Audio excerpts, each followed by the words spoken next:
Good morning, good evening, good afternoon. Welcome back to the channel, you guys. Hope you guys are having a good day as always. Like I always say in my videos, I wonder if that bothers you guys that I say that at the beginning of every video. If it does, comment down below, let me know. If not, I don't know. Maybe it's just something you get used to and you're like, oh cool, I get it, I understand. But so what are we doing? We're back at the shop again here today. If you see behind me this Silverado, remember I was talking about it prior, saying we got to do gauges.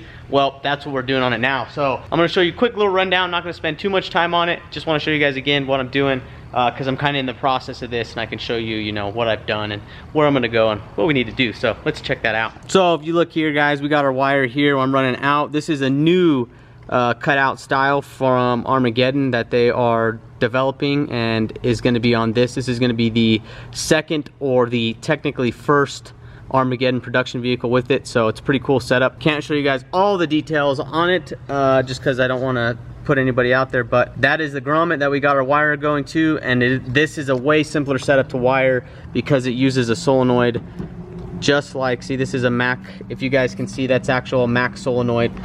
Same thing that this is that you use for a boost controller. So literally these solenoids are identical, that's why they're green. Anyways, that controls a vacuum actuated cutout, which I'll show you underneath. And then we got our wire that I got to run to it. Obviously I got to wire it up, so that's basically what I'm doing right now is we're wiring that up. Gonna go through that little grommet again, which I already have ran most of our stuff. We just have basically three things coming out of this. We have our wiring coming from our solenoid, so obviously do our boost gauge coming out here, going along the fender around here, and then in.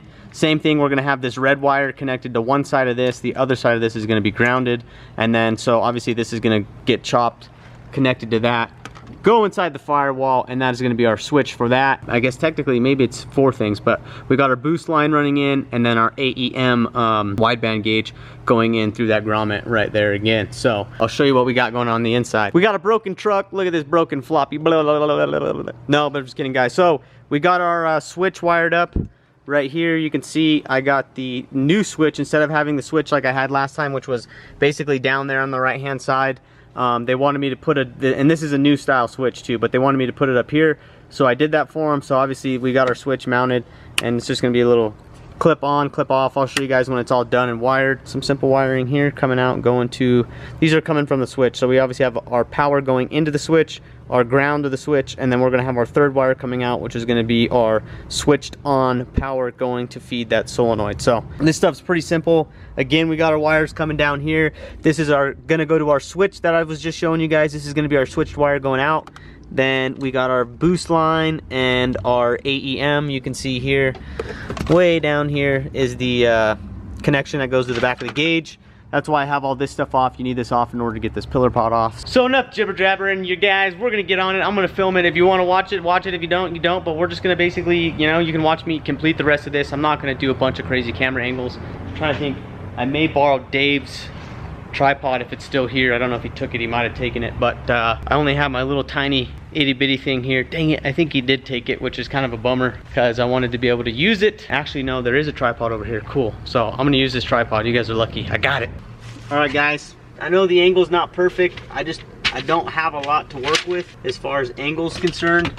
I don't even know how much you guys can see. And this light may or may not be good for you, but I'll try and keep it out of the camera's way. I'm basically gonna be running these wires up to the side where I need to get them, and so in order to do that I need to grab a stick and some tape. I may be able to get this guy up there and then tape him to this guy and pull him up because he's pretty stiff. Yeah, I want to be on that side of that wire. Ooh, ooh, oh. So there you go, you can see I got this one wire fed up to here, so I'm gonna pull it up a little bit, get a little slack. Now I'm gonna come down here and I'm gonna basically, where this guy's going up, I'm gonna take these other wires, I'm gonna tape them to it. I don't know if you guys can see that. So I'm gonna take these wires and hose, because I have these three right here, and I'm gonna basically just tape them to this guy like so, and then I'm gonna pull it up, and it's gonna obviously feed those with it. So let me do that real quick. So now that we got them like that, you can see we got them taped on there, coming up. So we obviously have them taped. We have these longer ends here. So now I'm just gonna untape this and we'll continue. And again, when you guys do this, some people take a razor blade and cut it. I just don't like to do that when I'm working with an air line or any wires. I'd rather just take the time to untape it so that way I don't risk cutting a wire, cutting a hose, and potentially having to do a repair, because it'll just cost me more time than it would doing this. I've done that and I've screwed myself, so take the time, do what you need to do it right. So basically, now that we got that, we can take the slack out of all of these, because these are all kind of different length. So in order to take the slack out of them, we just need to look down and see where it's at, how much slack we got. All right. So I'm gonna show you guys what it looks like underneath, what good wiring looks like. My beautiful fiance is here. Say hello, babe. Hello, babe. Oh, hello, babe. She went ahead and brought me an amazing Starbucks, guys. Getting my white girl on, because you know, Pinky's out while sipping that foam. No homo. Your Band-Aid Pinky. My Band-Aid Pinky. Yeah, back in the day, I had to walk uphill both ways to and from school in the snow that was 10 feet deep. Alright, so obviously my fiance's here. She's actually on the phone with her sister now. We spent a little time talking, hanging out, but we got this, guys. This just came out. I took it out of the box. This is our gauge pod. So obviously we got to install this bad boy. Pretty simple. I'll show you guys what it looks like. This one-handed shenanigans. So there we go, we got that, and then we obviously got our stuff inside. We need to get out of the bag. Ta-da! We gotta widen this hole down here in order to fit our big old freaking gauge, because this Turbosmart gauge is huge. So in order to get this fat boy in here, we gotta open that hole up. I'm gonna get set up to do that, and I'll show you guys what I do to open them up. If you have a hole saw, it's better to get a hole saw, I think, but at the end of the day, this works. I've done it enough to know, and yeah, so we're gonna get to getting. I'm gonna get my air tool out, and we're gonna zip this guy open. Okay, guys, we got this. We're gonna go ahead and go to town, open this up, and you know, I'm gonna try and go mainly over here, because there's not much room, obviously, to go out here. So I want to keep this edge as natural as we can, and just kind of go this way.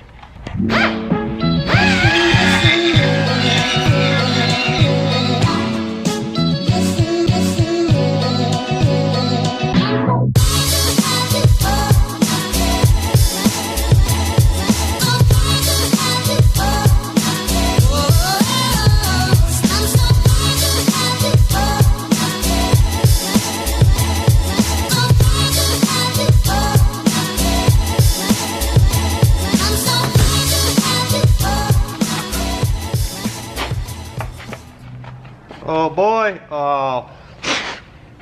Ladies and gents, I don't know if you guys can see that, but that is like a perfect friggin' fit. There's like no gap on it. We kept it really round. I know it's kind of hard to see, but there's, you know, literally no gap on that. It looks really, really good. So I'm very pleased with that.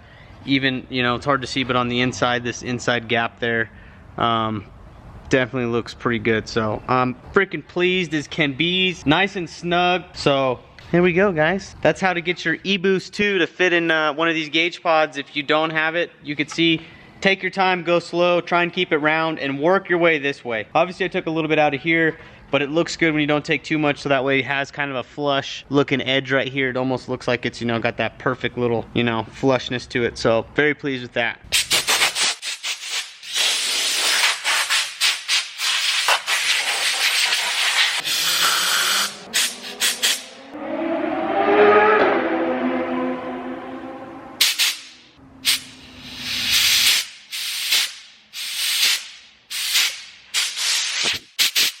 Okay guys, now that we got our gauge in here, we're gonna go ahead and you know, make sure that we can get all our lines up to here that we need to. I'm gonna go ahead and get the AEM gauge, and I'm gonna put it in here as well, so let me grab that. Just so you guys know, a lot of these gauges tell you not to put these pieces on the back of them, these little retainers. You can't in some of them. This AEM gauge, I like to, just because it's so small, I feel like it could pop out. The other gauge is so long, it would take a lot of it to slide out or pop out. It's definitely even tight getting in these guys. Sometimes I have to open these holes up a little bit even to get these AEM ones in, because they're just, everybody's so far off on their tolerances. So I'm gonna fiddle fart with this for a minute, try and get it in. Yeah, I'm gonna have to open this one up. So I'm gonna go open this gauge up. You guys saw what I did. I'm just gonna do the same thing, open this a hair, and I'll be back. All right guys, we are back. I know it's tight, I can't really move the camera back, so I'll just sit down. You can see, don't mind my clocking, we don't care about that now. The fitment is good. This is so snug, in fact, that when it's in, I can't even really turn it. So as you can see, we are even, you know, we're not all the way up, but if we hold that up, so you can see our gauges are way out of there. They're way out of whack. So we're gonna go ahead and take the gauge out, and I'm gonna put it so it's up right there. I'm just gonna spin this one because I can. It's easier to spin. I think that looks good. What do you guys think?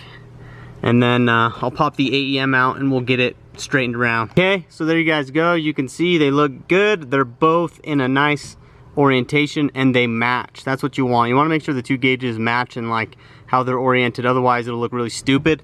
But you also want to take a step back from the driver's position and see what it's going to look like from there, because sometimes you get it, you know, straight on looking at it, and it looks a little funky when you actually move yourself back and to the right a little bit. But I'm pretty happy with that. You look over at your gauges, you're like, ah, cool, these look good. I'm very pleased with them. And yeah, so we're gonna go ahead and be happy with that. I'm gonna button this guy down, and then I'm gonna show you guys what you need to do on the wiring on the backside back here, and it's pretty darn simple. All right guys, so this is the harness for the AEM, and if you look down here, if you're using an AEM gauge, guys, this is the harness that you're gonna get that's made for powering the gauge and grounding the gauge, and also basically all of your outputs. So you're gonna have, they do it very simple, you're gonna have basically two wires that need to be connected, the other ones don't. So you get a 12-volt switch power going into the gauge, fused obviously, your ground, and then you have all these other wires here. We have 5 other ones. We got a brown, a blue, a white, a green, and a white with a brown stripe.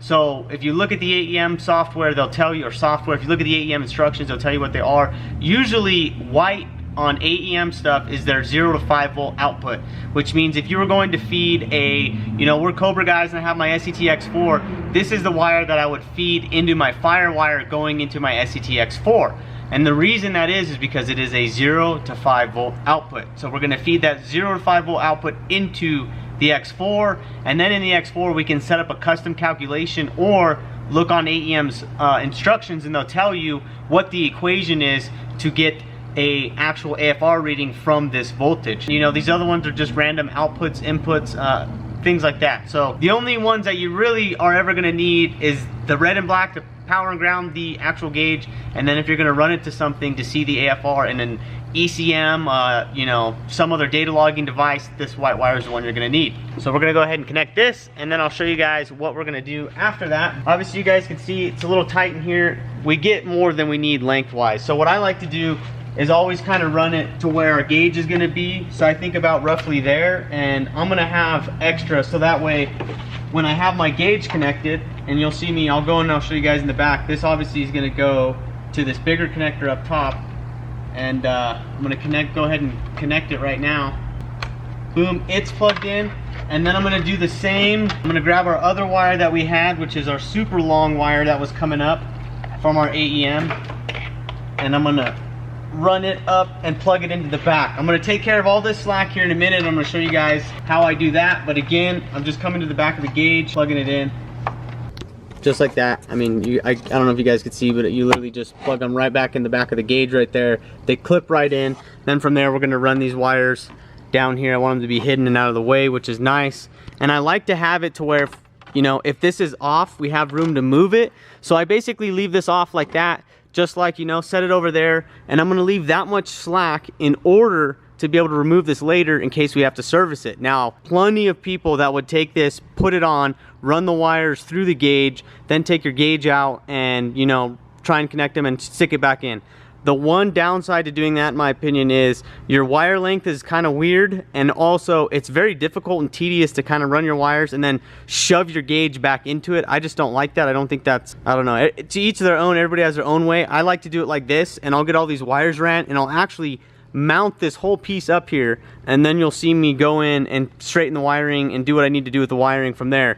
But I'll see, like I said, a lot of guys will do that, and then the wire will be too short and you can't even take the thing off, or it's really difficult to take the gauge off, and like it just becomes very weird and not right, in my opinion. You could do whatever you want, to each his own, but yeah. Anyways, you can see we have some length extra wire down here. I'm gonna pull this extra wire back down through here because I don't want to have all of it showing here. I don't want to see this anymore. I want it to be out of my way. So I'm gonna turn my light back on, come under here, and I want to grab the wire up in here. It's kind of hard to see, but I can feel it right here, so I'm gonna grab it, and I'm just gonna grab the access. I actually tuck it underneath these fuse bricks because it's a good spot. There's room. Obviously there's wires already behind it. You'll see what I do, but we're gonna grab it. It's kind of hard to do it two-handed and feed it. So there we go. So now you can see these wires look really clean, right? They're hidden back here. You're not gonna be able to see them. They're out of the way. And all we have is our other wires coming up through here. Dun, dun, dun, and our one hose. So I'm gonna go ahead and connect this hose to here. So I'm gonna set you guys back down, but I'm gonna connect the hose to the back of this gauge. This gauge has its harness, so I'm gonna go ahead and connect this harness too. So all I'm connecting is that hose and this harness to the back of the True Boost. We'll run it down and I'll show you what I'm gonna do after that. Okay, so that hose is connected. Again, connect our big harness guy is gonna go in here. Boom, connected. So I'm gonna go over all the connectors we have coming out of this gauge pod right now, guys, which is starting at the top of the wideband. We have the wideband sensor connector coming in, and then underneath that we have the wideband power and ground and signal and all that coming out. And then at the True Boost we have again, it has outputs and inputs as well. So we have the output coming into output coming out of the eBoost with the power and ground, and then again it has its boost line coming out of it. So it's basically 3 harnesses and 1 vacuum line, and that is it. That's all these gauges require. Sometimes it's easier for you guys to look at it in that sense, so we're not like overcomplicating it. Just keep it simple, stupid, and don't overdo yourself, and tackle all this stuff 1 harness at a time, and usually that helps. But I like to kind of lay everything out wiring wise, keep it separated, and work from there. Now this stuff isn't easy. You're not going to get this the first time. It's not all going to make sense, and it's not going to be the easiest thing you've ever done. I've done so many gauges over the years that I just know what know what to look for, know what to do, know how to route it, know how to run it, know things to make my life easier, and I'm trying to pass that along with you guys. But you're not going to be able to just jump in here and sometimes you look at all these wires and go, what is all this, and you start going crazy. So don't worry, it's okay. It's all right to be like that at first. Just break it down 1 wire at a time and you will get it, I promise. So we have those wires. Again, we're just gonna tuck them back around here nicely so that way they look good. And technically now, guys, we're actually ready to stick this guy all the way in if we want to. We can stick it 110% of the way into its gonna be final home. There we go. That's done. Now I'm gonna install my screw to the gauge pod and get that in. Okay guys, so I went ahead, I put the weather stripping on. I had to loosen this to do that because of the way that it kind of does. So I took this basically back off, got my weather stripping on nice. And then after that, I went ahead and put this back on, like I said, with the screw like that. So now it's all in there nice and good. Make sure you get your finger, run it underneath so your weather stripping. So we got the rubber going on the outside, which looks good, looks clean. This puppy's up in there all good and nice and tight, good and snugging. Our gauges are looking mighty fine. And yeah, so the reason I do it the way that I do it, guys, is because now we have our gauges all connected and ready to rock and roll. But look, we still have access to pretty much everything over here that we need to have access to. So instead of trying to like work backwards is the way that I look at it. I feel like when you wire it all up and then run your wiring out, you don't know how much length you're gonna need. You don't know what the wiring situation is gonna look like. It's hard to predict, all that stuff.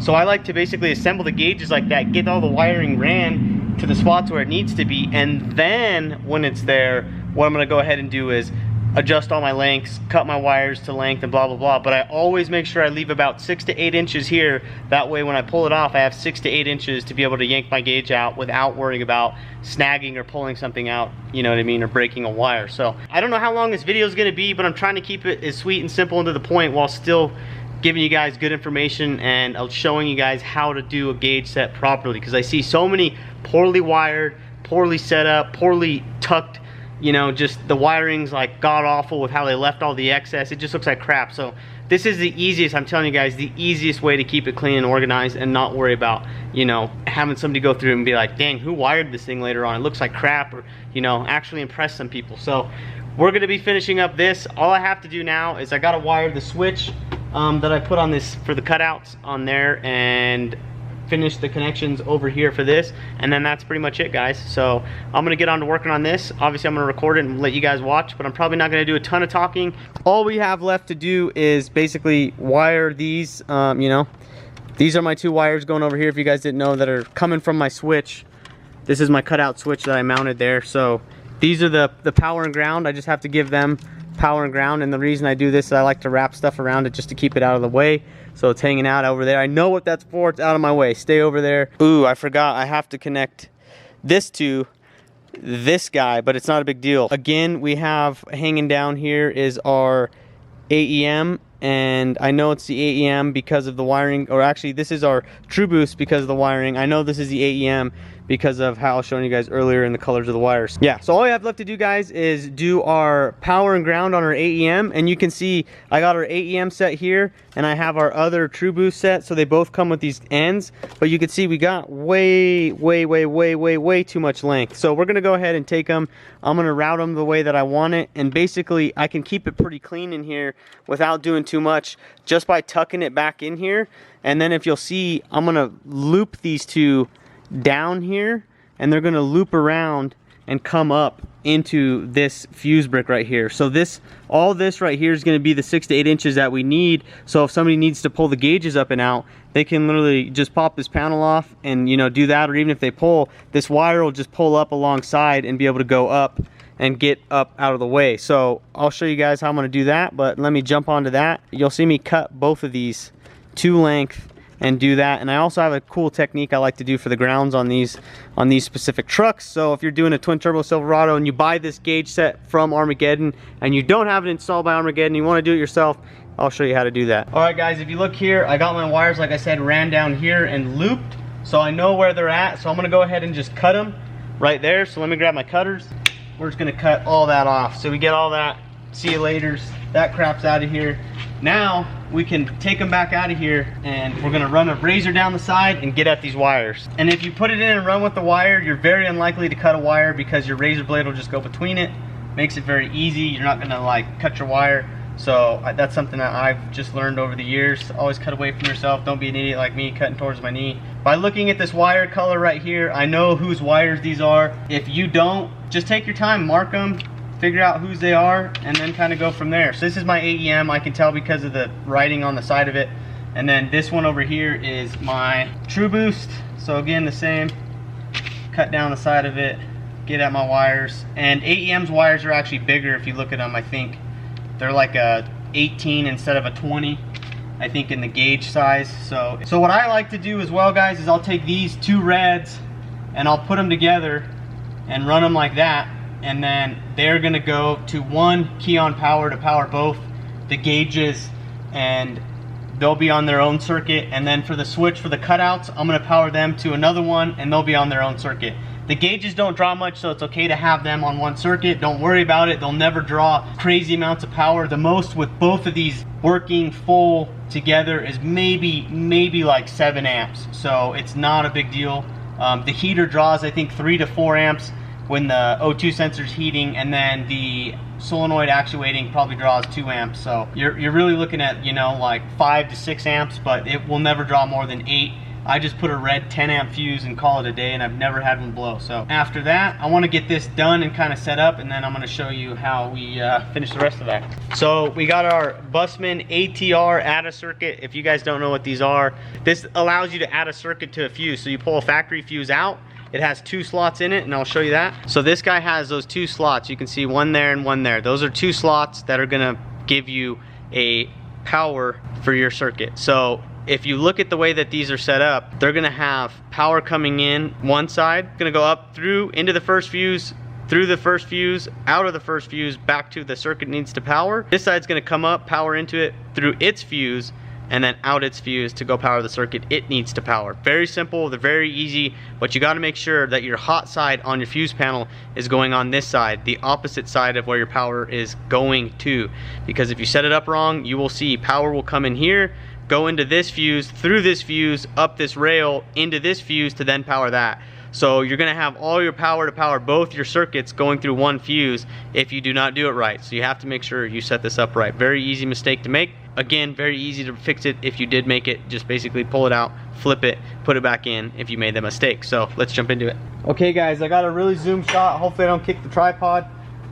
We're basically gonna pull a fuse out of here, And then this guy, like I said, is gonna go in its place, and then we're gonna, you know, do the same. So, okay guys, so I got the test light that I'm gonna have. I'm gonna ground my test light. I know this is a good ground, I've used it before. And then if we touch one of these fuses that's hot, you'll see the back, you can see it, or this guy light up. So if the red light's on, it means it's hot and we got power going through it. So we're gonna figure out which one of these is a key on. So we know this one right here is dead. Not anything going through it, which means it could be a good source. So we're gonna take the key and we're gonna go key on. That one then kicked on after the key was on. See how that one turned off with the key? Key on, that one comes on right away. It's on. We need to make sure we start the truck and it still stays on. It can turn off while cranking, but it needs to be on during running. I think this fuse right here will work, so I'm gonna go ahead and pull the fuse out of it. That fuse worked. I have a bunch of panels underneath here all unplugged, so it may even throw a code. So we want to again find the hot side. Which side is the hot side?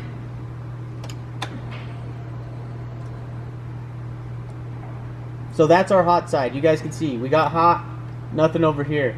So we need to make sure with our fuse that that side is going to go boom like that, and that's going to be the proper setup to feed power into this. We're going to take our first fuse, and our first 15 amp fuse is going to go in the bottom because that's the circuit that we're replacing or stealing power from. Nice and tight. And then we need to grab a 10 amp fuse and stick it in the top, and that's going to be good enough power to power both our gauges. And voila guys, it is that easy to get that circuit in there, set up properly, and now all we need to do is connect this guy to these. But I don't like these cheap super plastic connectors, so we're gonna go ahead and chop this off. Just personal preference, I don't like them. Plus I don't trust the guy who did the connection before me, so I want to make sure that my connection is my connection. It's good, I trust it. So yeah, stick this guy on there. I like these because these are the heat shrink butt connectors. They work well. Some people are anti-butt connector. I've used butt connectors my whole life on lots of cars, and I've never had an issue as long as you do them right with the proper crimping tool and the proper brain. If you're an idiot, you'll probably have some problems. Crimp it, check it. That's tight guys, that is going nowhere. Next, we're gonna grab our wire and strip it, grab our other red, strip it, and we're gonna put them together and crimp it. But before I do that guys, I'm gonna basically take all the wires that I'm not gonna be using, which in this case, I'm not gonna be using any of these. Unfortunately, we don't use any of them. So I'm gonna take some heat shrink and slide over these, and we're gonna heat shrink them so they don't flop around. It looks nicer, and you won't have any problems with anybody telling you your wiring looks like crap or something. They come under here and they see it. This is better than most. Make sure it flames away from plastic, anything like that. We're just gonna heat it up. Some guys don't like flame. The ultimate thing to use is a heat gun if you got it. We don't have one. Cool, it's nice and hot. Pinch that down. Boom. Perfect. Now that that's pinched down, nothing's gonna get in there. It's closed. This stuff is really good, tight. Those wires are held, terminated. They're not gonna have any problems, so we're happy with that. Okay, so now comes the part that we are gonna do that I believe we're a little bit different in, making it a little bit cleaner, a little bit nicer, and just kind of smooth line the whole operation of doing this.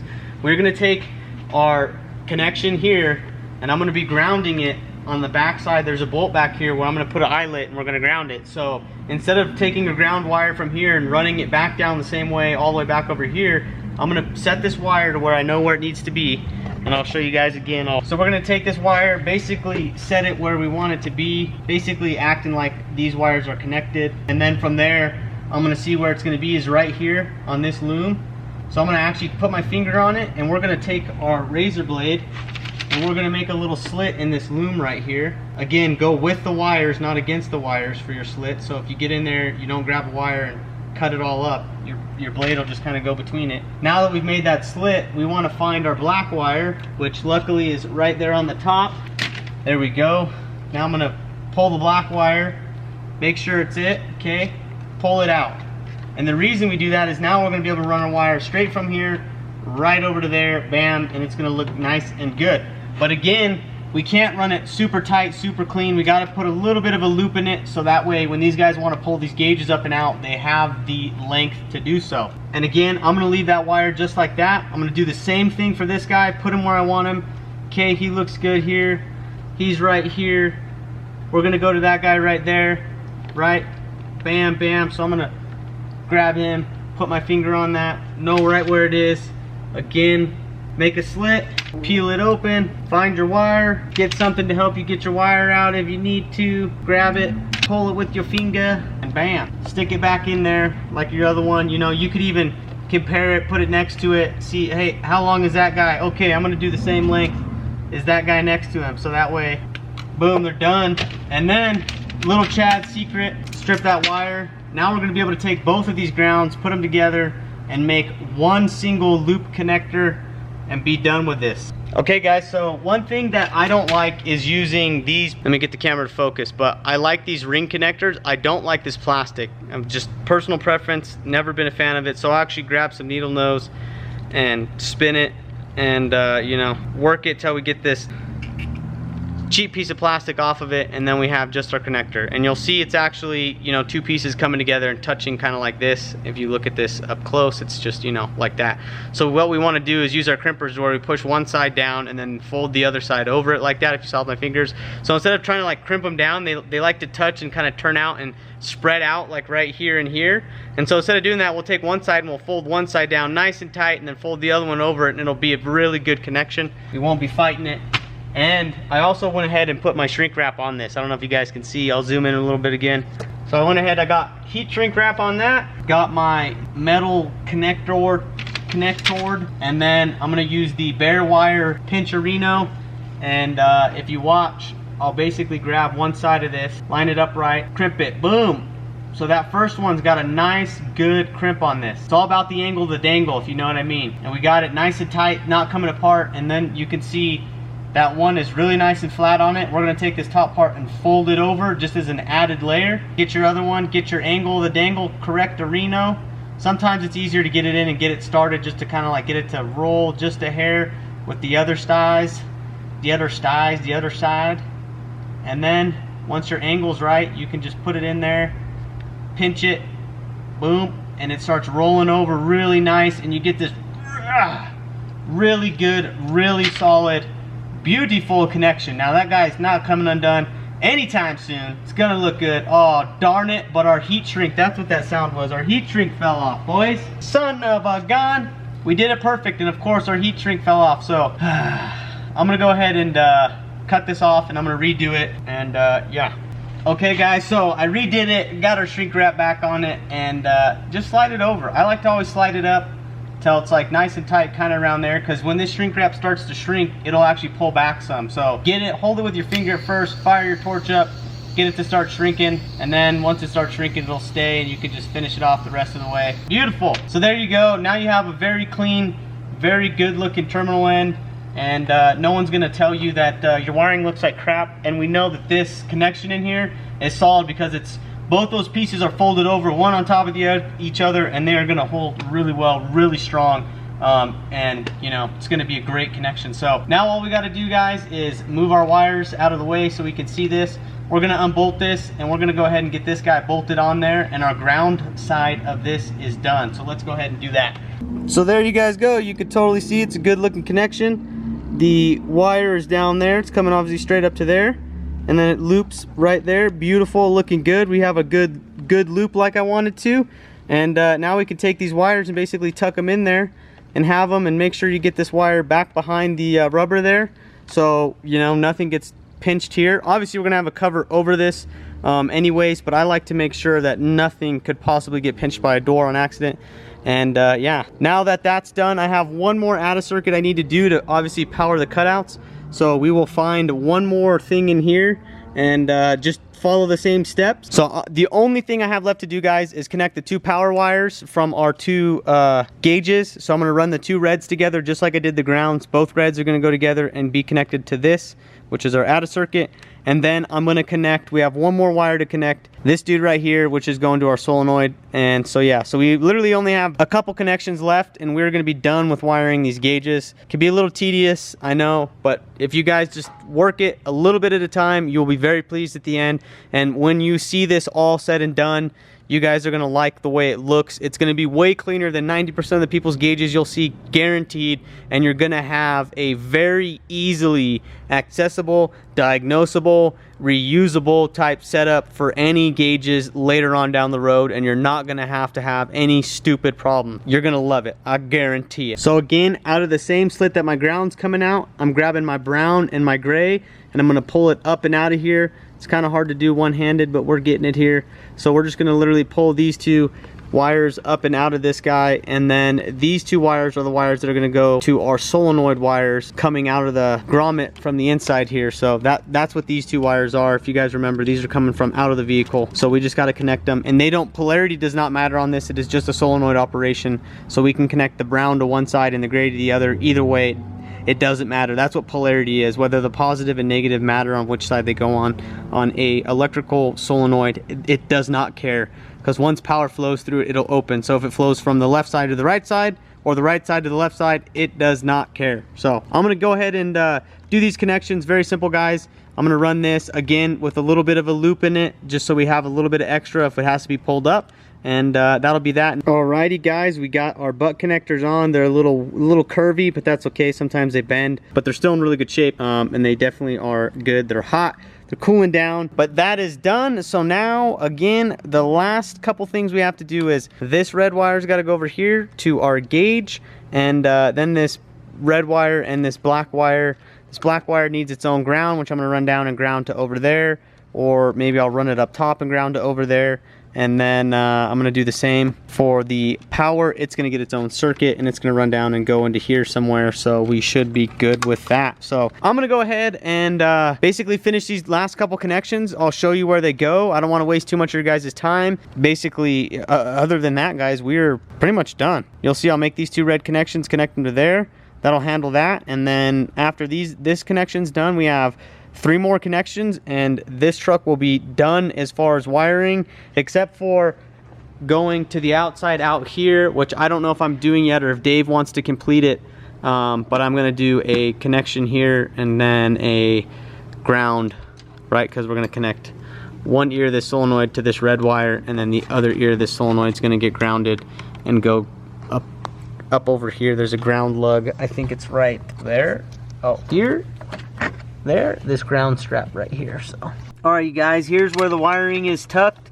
If you're wondering, I stick it under the fuse brick. I know it's a little bright and kind of washed out, but I just wrap it there. I don't even zip tie it because it'll stay under there, and if somebody pulls on the wires, I'll at least be able to get it and get some slack in it. So I leave it like that, and this piece will go over it. My light is dying, so I'm gonna hurry up and get this done and show you. I basically did the finish the switch up here, so all those wires are done. The ground is on over here. There's 2 grounds coming off this bolt now, and then I reran this wire so it's a little bit cleaner. Instead of coming out from over here, now it comes out from over there. And I gotta find 1 more fuse to put in here, but I want to make sure I get all these wires back connected in this fuse brick back in and on, so that way when I go to test these fuses again, they're all in the right spot and everything's good, and I'm not fighting it or worrying about it. So I'm gonna go ahead and do that stuff and knock all that stuff out and do it. It's already late, so I want to get that done. I'm tired, I'm feeling weak, I need to eat some food, so I just want to hurry up and do that and get it done. So I'm not gonna film anymore until it's like all done, and I'll show you it all back together and everything. So yeah, you guys are gonna see that right now. All right, ladies and gents, we are done. I just went ahead and powered through all of it, finished it all, completed it all. I think Dave wanted me to hold off on one thing, but I just went ahead and knocked it out, so it was done because I wanted to make sure it worked. So it does work. I tested it. I'll go over that and show you guys because I know you guys want to see it all work and run and fire up. So we'll do that real quick, but I want to show you it's all done. We got our max solenoid there, loomed, and the wire goes down across into the cab for one. Other one comes around, ground goes over to there and is grounded. and that controls the cutouts. And then we have coming in here our buttoned up area. You can't even see anything. Our panel put back on here, this panel on, the dash panel, all that stuff's back on the way it is, nice and stock looking with our beautiful switch right there, as you guys can see. So we got her done. That is the cutout switch. I actually really like that location. So it's, you know, really square, really centered, looks kind of like a factory switch. No one would be of the wiser. And yeah, you know, it's a pretty clean truck, pretty cool. But let's go ahead. We got our cool gauges here. We'll take the key and stick it in, and then go back and go key on. Bum, bum, bum. You can see our gauges power up. We'll let the wideband heat up for a second, and that way you guys can see it actually read. And the beauty of the way that I hook these gauges up is they actually stay on while cranking, which I kind of like. Some people may not like that. Some people may. I kind of like that they stay on because it's really cool to see, you know, your AFR doesn't reset again when you go to fire it up. So all that stuff stays there. See, it reads vacuum. See what our AFR is doing. And then if we hit our switch, the tune-up's a little off on this truck, so I'm gonna go ahead and close that and we'll fire it back up again. This is only a bass tune, so, but look how fast this responds, man. It's pretty impressive. I have yet to see another switch setup like this that is that reactive. So that's it, guys. This truck is done. We are completely finished with it. I hope you guys enjoyed this little run through. I know it wasn't super detailed in some areas. In some areas I was very detailed, and that's just how I am. It's hard to film everything and be super detailed about it because it just is. It's just difficult. I have a job to complete. You can see right now it's 11:28. So I came here at like 3 o'clock, and it's now, it was like maybe at the latest 3:15, and I have spent a solid 8 hours working on this non-stop basically. So my girlfriend did come over for that little bit. We spent maybe 15-20. So I have 7.1, you know, to 7.5 hours working on this truck. Solid working, jamming. And that's me knowing how to do this stuff. I mean, imagine trying to do this and not knowing what you're doing and where to route the wires and how to get them through and do all that. This stuff's very time consuming. I'm sure there's people out there that are faster that do all this crazy stuff, but I feel like mine at the end of the day looks very clean. It's a very neat setup, and it works first try, doesn't have any issues. Nothing's gonna get caught, burned, yanked, any issues like that. Like, it will last forever. I have very few problems with the work that I do, especially wiring wise on vehicles like this. I've always been pretty darn good at it and had really good luck, and that's because I'm very meticulous and I take my time doing it. As we see here, it took 8 hours, but this is a very big job to do, so it's not as easy as a lot of people think. So yeah, actually, let's show these cutouts too before we go, because that's one thing I don't even know what they look like really underneath and haven't seen them, but let's check it out. There you guys go. You can see them. They're even looks like powder coated black, which looks really cool. Very simple setup. Got that vacuum canister right there, and obviously it's gonna suck and pull and open and close that bad boy. So cool looking setup. Both of them look good hanging out. I actually kind of like them, and surprisingly they are insanely responsive, which I really like. There's very few that are that responsive. This car does have a coolant leak, you can see over there. I think it's leaking from a turbo line or something, but that ain't my problem. So yeah, guys, that's it. You know, I appreciate you guys watching this video. I hope you enjoyed it. I hope you learned something about wiring, and I hope it's gonna make you guys go out there and tackle some stuff. So I am going to order this same AEM wideband gauge for myself. I actually have one. I'm gonna get another one. We're gonna get one of those. We're gonna wire it in the Cobra, and I'll show you guys how I wire that in the Cobra, because I'm sure some of you are dying to see. I had a guy even ask me today how to wire in the SCT or wire in your wideband into your SCT X4. But yeah, so we're gonna be doing that video here shortly. We are also gonna be doing a truck video. I wanna do more truck stuff. Guys seem to really like the truck stuff, guys. Unfortunately, I get good views on truck stuff, and I literally have, you know, almost no time doing truck anything. So I'm sorry if you guys don't like it. I really love the diesel stuff. We're learning the tuning of the diesel trucks, and we're gonna be tuning mine here very, very shortly. So I appreciate you guys for watching. As always, keep working on your own cars, keep kicking butt, and I'll see you guys in the next video, but it's time for you to get the heck out of here.